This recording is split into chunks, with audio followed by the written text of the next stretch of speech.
मटर आलू मसला मटर आलू भजा आपण मैंने तो बहुत थर बनिकी खाई किंतु मोर ये तरीकार थे बनातु ना बारंबार बनइबे एत पूरा ये स्वादिष्ट लगे।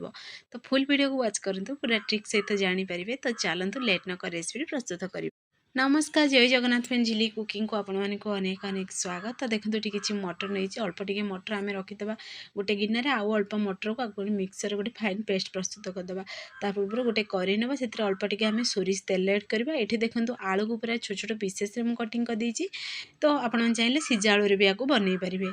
तो तेल को पूरा आम हाई आंच पूरा गरम हवा देवा। तेल पूरा गरम हो सारापर जेहेतु सोरिष तेल नहीं धूआं बाहर पर्यंत तेल गरम करवा। तेल गरम हो सारापर से आलू को से एड करदे। एवं चलतु भलसे टी पितिपातिया साहय मिक्स करदे। आलू को टी कलर चेंज है पर्यंत आम फ्राए करवा जमीक हल्का ब्राउन कलर हो। तो देखो जो मटर रखी थे आगे गोटे अल्प टे पानी आम एड कर गोटे फाइन पेस्ट प्रस्तुत कर साइड रखीदे। ये गोटे देखो मुझे हेमदस्ता कुटुर नहीं अल्प टे अदा कंचा लंका टे छेचीदे। आम ताकू छेची गोटे पेस्ट आम प्रस्तुत करदे। से देखो आलू आमर परफेक्टली पूरा फ्राए हो सारा। एवं चलतु सब आलू को आम बाहर करदे गोटे गिन्ना को। तो देखो से जो बड़का तेल अच्छी से एड करवा। आम जो बटा जाइथिबा मटर को एड कर प्रथम आम फ्राए करदे। तो आपण मैंने चाहिए तरकारी बनवा समय मटर को ये प्रोसेस फ्राए करेंगे किंतु देखिए यही प्रोसेस यही तरीका जब बनइबे ना माने प्रथम ये मटर को फ्राए कर बाहर करदे। तो देखिए खाइबा बहुत टेस्टी लगे। मटर टी बहुत बढ़िया पूरा फ्राए हो तार कंचा स्मेल गला पर्यंत फ्राए करवा। मटर पूरा कलर चेंज होगा देवेनि केवल कंचा स्मेल गला पर्यंत फ्राए करेंगे। तो देखो मटर आम परफेक्टली पूरा फ्राए हो सारा। तो ये चलते गोटे गिन्ना को आम बाहर करदे। तो यही प्रोसेस पर्यंत फ्राए करेंगे केवल कंचा स्मेल गला पर्यंत। तो देखो पुणी से कड़े ही नवा कड़े चलतु अल्प टे एड करवा तेल। तो मुझे सोरिष तेल ही बनई। तो आपण मैंने चाहिए ये रिफाइन तेल भी आपको बनई पारे। पुणी अल्प टे चलतु एड करवा जीरा। तो पुणी देखो कंचा लंका अदार पेस्ट को से एड करदे आम जो छेचिकी रखी थे। तो ये हल्का फ्राए हवा देवा। फ्राए हो सारापर ये देखिए तो कंटिन्यू पूरा मिक्स करेंगे। तो फ्राए हो सारापर आम जो अल्प टे धनिया पत्रर पूरा देखो बहलिया पार्ट्स को मुझे कटिंग कर रखी थी। तो आपण मैंने चाहिए ये कस्तूरी मेथी भी एड करेंगे किंतु कस्तूरी मेथी आम आगु एड करवा से एड करवा।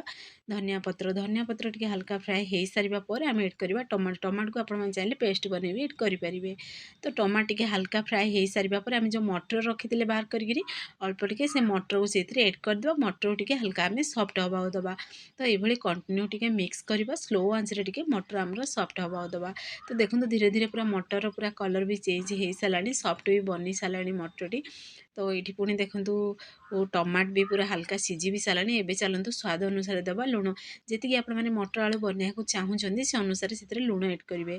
तो ये भलसे टी मिक्स करदे। पुणी अल्प टे दबा चीनी। तो चीनी देखिए राग को ये पूरा खटा को सी पूरा माने देखिए पूरा कंट्रोल करवा और खाया बहुत टेस्टी लगे।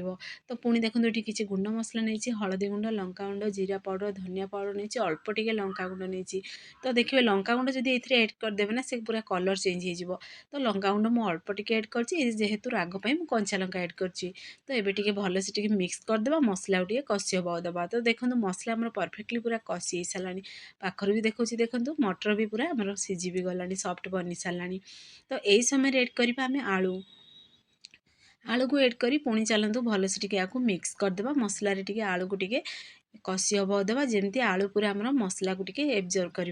तो ये कंटिन्यू पूरा मिक्स करेंगे स्लो आंच रे आलू को आम कषि हवा देवा।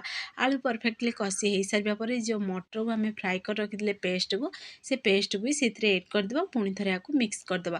तो देखिए ये पेस्ट बनई जब एड करेंगे ना तो ग्रेवी ना बहुत ही यूनिक हम। तो मुझे देखो आप नोटिस करेंगे मुझे पियाज रसुण स्किप कर बिना पियाज रसुण आलू मटर बनई।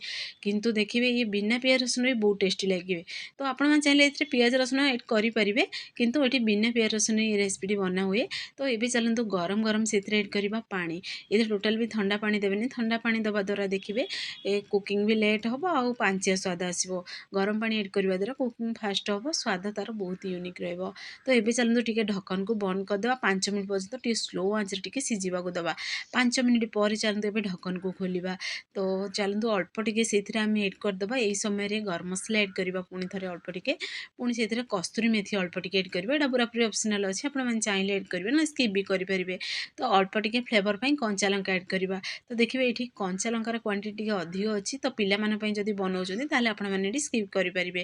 କିନ୍ତୁ ଦେଖିବେ ଏଇ ପ୍ରୋସେସ୍‌ରେ ବନେଇବେ, ଆପଣମାନେ ରୁଟି ସହିତ ଭାତ ସହିତ ଖାଇବେ, ବହୁତ ୟୁନିକ୍ ଲାଗିବ। ତ ଦେଖନ୍ତୁ କଲର୍ ବି ବହୁତ ବଢ଼ିଆ ଅଛି, ପୁରା ଟିକେ ଗ୍ରୀନ୍, ପୁରା ଅଳ୍ପ ଟିକେ ଗ୍ରୀନ୍ ଅଛି ଆଉ ହଳଦିଆ ବି ଅଛି, ବହୁତ ୟୁନିକ୍ ଦେଖାଯାଉଛି। ପୁଣି ଆମେ ସେଥିରେ ଅଳ୍ପ ଟିକେ ଫ୍ଲେଭର୍ ପାଇଁ ବୋଲି ଏଡ଼୍ କରିବା ଘିଅ ଏଡ଼୍ କରିବା। ଯେହେତୁ ବିନା ପିଆଜ ରସୁଣ ବନାଉଛନ୍ତି, ପୁଣି ଘିଅ ଆପଣମାନେ ଚାହିଁଲେ ଏଡ଼୍ କରିବେ, ବଟର୍ ବି ଏଡ଼୍ କରିପାରିବେ। ତ ଆପଣମାନେ ଥରେ ଏ ତରିକାରେ ବନାନ୍ତୁ, ଦେଖିବେ ନା ବାରମ୍ବାର ବନେଇବେ, ଏତେ ସ୍ୱାଦିଷ୍ଟ ଲାଗିବ। ତ ଚାଲନ୍ତୁ ଗୋଟେ ପ୍ଲେଟ୍‌କୁ ଆପଣମାନଙ୍କୁ ମୁଁ ବାହାର କରି ଦେଖାଇ ଦେଉଛି। ଦେଖନ୍ତୁ କେତେ ପୁରା ୟୁନିକ୍ ବନିଛି ଇଏ। ତ ବହୁତ ୟୁନିକ୍ ରେସିପିଟିଏ। ତ ଆପଣମାନେ ଫୁଲ୍ ଭିଡ଼ିଓକୁ ୱାଚ୍ କରନ୍ତୁ, ପୁରା ଟ୍ରିକ୍ ସହିତ ଜାଣିପାରିବେ। କେମିତି ଲାଗିଲା ମୋତେ ନିଶ୍ଚୟ କମେଣ୍ଟ ବକ୍ସରେ ଜଣାଇବେ। ତ ଆପଣମାନେ ଯଦି ଏ ଭିଡ଼ିଓଟି ପସନ୍ଦ ଆସିଥିବ ତାହେଲେ ସାଙ୍ଗମାନଙ୍କୁ ସେୟାର କରନ୍ତୁ, ଲାଇକ୍ କରନ୍ତୁ। ଚ୍ୟାନେଲରେ ଯଦି ନୂଆ ଅଛନ୍ତି ତାହେଲେ ଚ୍ୟାନେଲକୁ ମୋର ସବସ୍କ୍ରାଇବ୍ କରିଦିଅନ୍ତୁ, ବେଲ୍ ଆଇକନ୍‌କୁ କ୍ଲିକ୍ କରିଦିଅନ୍ତୁ, ଯାହାଫଳରେ ମୋର ସବୁ ଭିଡ଼ିଓ ନୋଟିଫିକେସନ୍ ପ୍ରଥମେ ଆପଣମାନଙ୍କୁ ପହଞ୍ଚିବ। ମୁଁ ଏମିତି ଇଜି ଇଜି ଭିଡ଼ିଓ ନେଇ ଆସିବି, ଆପଣମାନେ ଦେଖିକି ଘରେ ନିଶ୍ଚୟ ଟ୍ରାଏ କରନ୍ତୁ। ଦେଖନ୍ତୁ ତାର ଗ୍ରେଭି ବି ଦେଖନ୍ତୁ, ଆପଣମାନେ ଦେଖିକି ଜାଣିପାରୁଥିବେ ଯେ ଇଏ କେତେ ପୁରା ସ୍ୱାଦିଷ୍ଟ ବନିଥିବ। ତ ଦେଖିବେ ପିଲାଠୁ ବଡ଼ ସମସ୍ତେ ପସନ୍ଦ କରିବେ। ତ ଆପଣମାନେ ମଟରରେ ଏଇଭଳି ରେସିପିଟି ଘରେ ବନାନ୍ତୁ, ଦେଖିବେ। ତ ବାରମ୍ବାର ବନେଇବେ। ତ ଆପଣମାନେ ଯଦି ଫେସବୁକ୍ ପେଜ୍ ଦେଖୁଛନ୍ତି ତାହେଲେ ଫେସବୁକ୍ ପେଜ୍ ମୋର ଫଲୋ କରନ୍ତୁ। ଫାଇନାଲି ଆମର ମଟର ଆଳୁର ବହୁତ ୟୁନିକ୍ ରେସିପି ପ୍ରସ୍ତୁତ ହୋଇସାରିଲା। ତ ସେ ପର୍ଯ୍ୟନ୍ତ ରହୁଛି, ପୁଣି ଏକ ନୂଆ ରେସିପି ନେଇ ଆସିବି। ନମସ୍କାର, ଜୟ ଜଗନ୍ନାଥ।